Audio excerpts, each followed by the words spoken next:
Le pays est en deuil aujourd'hui. L'horreur est survenue dans une école secondaire de la petite communauté de Tumbler Ridge. C'est dans l'Ouest canadien, en Colombie-Britannique. 9 personnes ont perdu la vie, 27 autres ont été blessées. Évidemment, il y a eu beaucoup de réactions politiques aujourd'hui. D'ailleurs, nous irons retrouver dans un instant Olivier Ferron-Boissier à Ottawa. Mais je commence avec vous, Kevin. La personne suspecte a été identifiée. Oui, J.C. Van Rootseller, âgé de 18 ans. C'est cette personne là, qui a commis l'irréparable. On le voit sur la carte, là, l'école secondaire où est-ce qu'elle a tué au moins 6 personnes à l'intérieur. Les policiers, lorsqu'ils sont arrivés sur place en moins de 2 minutes après avoir reçu des appels, se sont aperçus qu'elle a fait feu sur elle-même et il y avait 2 armes à feu autour d'elle. Avant de se rendre à l'établissement scolaire que vous voyez là, sur ces images, des tournages pris hier, eh bien, elle a tué sa propre mère âgée de 39 ans et son demi-frère âgé de 11 ans, ça dans la maison familiale. Ensuite, elle s'est dirigée à l'école secondaire où est-ce qu'elle a commis l'irréparable. Les policiers sont arrivés en moins de 2 minutes sur place. Les victimes, on parle d'une enseignante âgée de 39 ans, 3 filles de 12 ans ainsi que 2 garçons de 12 et 13 ans. Les policiers ont aussi aidé 25 personnes à sortir de l'établissement scolaire, 26 personnes blessées, dont une sérieusement qui a été transportée par avion dans un centre hospitalier de Vancouver. Elle est âgée de 12 ans. On peut entendre un porte-parole de la JRC.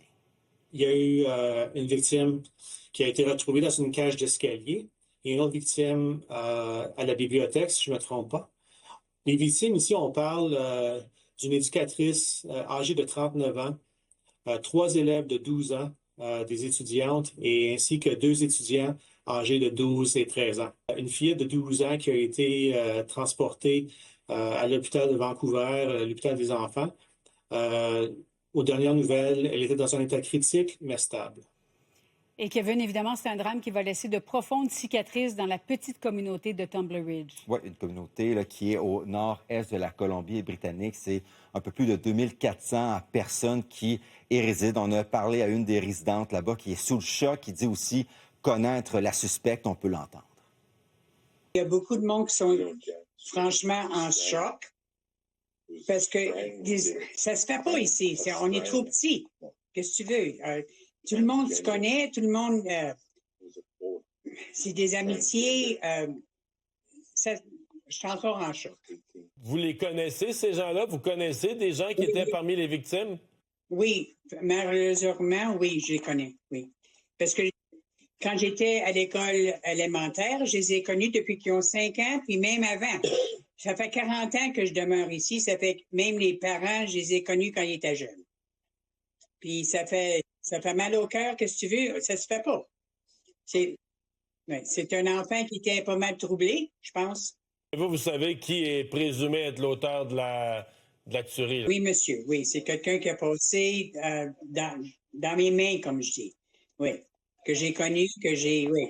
Comment la communauté a appris qu'une telle tragédie venait d'arriver dans votre école?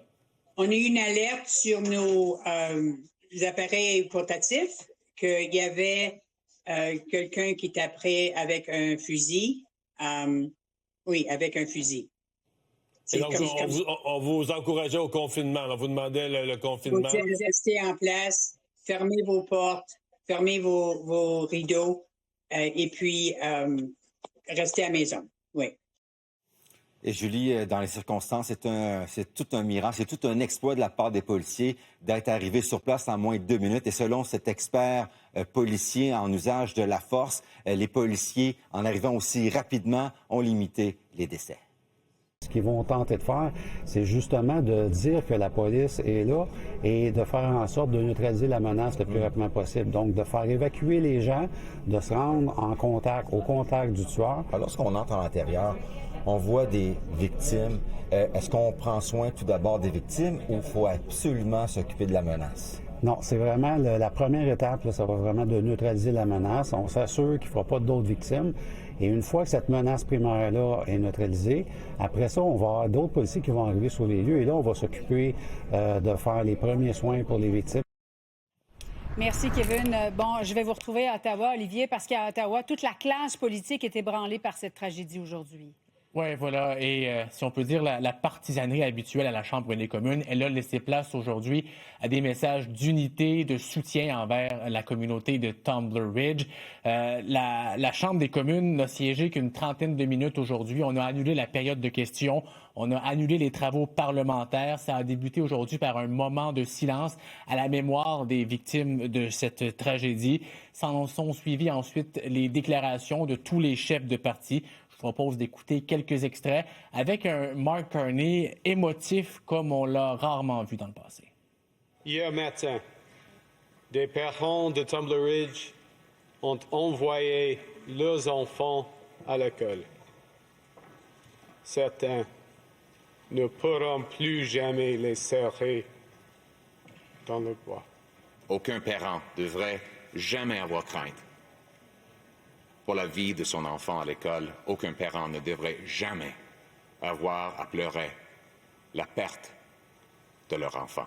Nous sommes de tout cœur avec les familles éprouvées, avec les parents qui vivent l'ultime cruauté, avec tous les enfants de l'école secondaire de Tumbler Ridge dont la vie vient de changer à jamais, aux enfants qui se demanderont toujours pourquoi.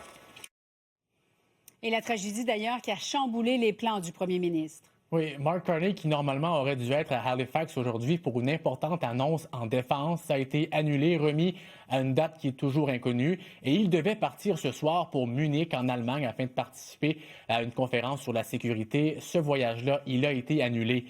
Maintenant, on se doute bien que Mark Carney pourrait, dans les prochains jours, se rendre à Tumbler Ridge auprès de la communauté. Or, il n'y a rien de confirmé ou d'annoncé pour le moment à cet effet. Pour l'instant, il y a 2 ministres qui sont en route, dont celui de la sécurité publique, Gary Anand-Sangari. Il y a le député également, le député conservateur Bob Zimmer, qui représente la circonscription, qui est déjà sur place quant à lui. Merci, Olivier. Je vous en prie.